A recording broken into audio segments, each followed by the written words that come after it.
Domeless Engines. A special train arrived one day, and the Fat Controller welcomed the passengers. They looked at everything in the yard and photographed the engines. Duck's driver let some of them ride in his cab. His driver explained. Said Duck, awed.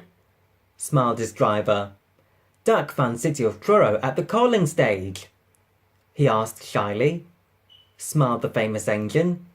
Said Duck modestly. So City of Truro told Duck all about his famous run from Plymouth to Bristol more than 50 years ago. They were soon firm friends and talked Great Western till late at night. City of Truro left early next morning. Grumbled Gordon. Said Gordon darkly. Gordon continued modestly. Presently, Duck took some trucks to Edward Station. He was cross, and it was lucky for those trucks that they tried no tricks.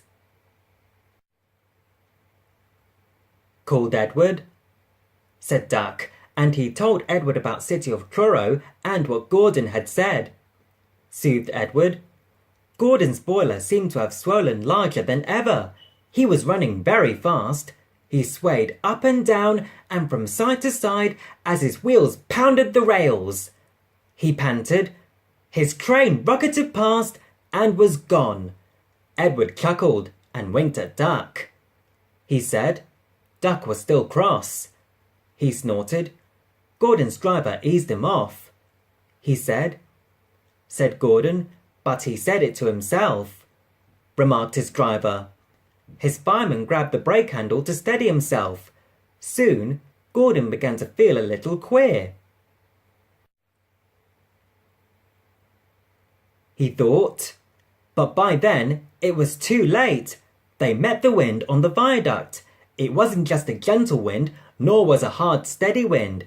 It was a teasing wind, which blew suddenly in hard puffs and caught you unawares.